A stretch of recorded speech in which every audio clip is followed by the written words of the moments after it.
Eh bien, ça a été dit dans le reportage qui vient de passer. Depuis 2015, ces corps n'avaient pas de sépulture, puisque lorsqu'en 2015, la justice décide d'ouvrir une enquête sur cet assassinat, eh bien, les tombes supposées qui sont alors au cimetière de Dagnoa à Ouagadougou, eh bien, il faut exhumer les corps qui sont dedans, notamment pour l'expertise ADN, pour pouvoir authentifier ces corps, mais aussi pour pouvoir faire l'expertise balistique qui a été nécessaire pour la tenue du procès.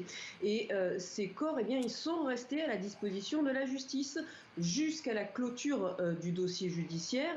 Le procès, je vous rappelle, s'est terminé en avril dernier, avec notamment la condamnation de la prison à perpétuité pour trois des principaux accusés, dont l'ancien président Blaise Compaoré. Ce procès étant terminé il y a presque un an, puisque c'était en avril l'an dernier, eh bien évidemment, les familles attendaient qu'on leur rende enfin les corps pour pouvoir donc les enterrer à nouveau. Fanny, dans le fond, qu'est-ce qui suscite l'opposition d'une partie de la famille Sankara?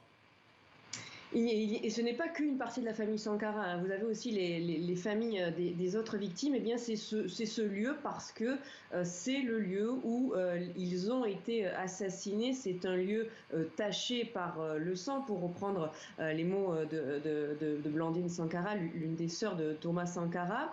Et puis aussi parce que ce lieu, bien pour les familles, eh bien, il a servi de lieu de torture en fait pendant le régime de Blaise Compaoré. Et ces arguments, ils étaient déjà mentionnés lorsque ce lieu, qui est donc l'ancien Conseil de l'Entente, avait été choisi pour devenir le futur mémorial Thomas Sankara.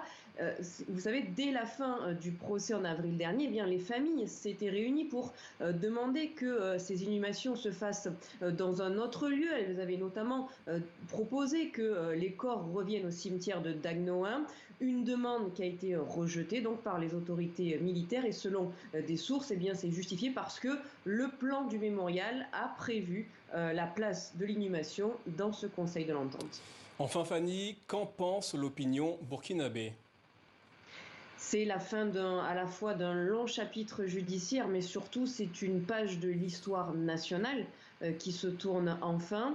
Mais il est vrai que voilà, les désaccords entre les familles et les autorités militaires ont fait que, bien que cette inhumation, notamment, s'est faite à huis clos, la presse n'était présente qu'au début, le public n'était pas convié, pas de grande cérémonie, donc bien qu'un hommage plus important soit annoncé chaque 15 octobre, date anniversaire de sa mort, mais aussi pas de grande célébration à cause d'un contexte sécuritaire difficile. On l'a encore vu ces derniers jours avec de violentes attaques qui ont touché beaucoup, plusieurs dizaines de militaires sont tombés.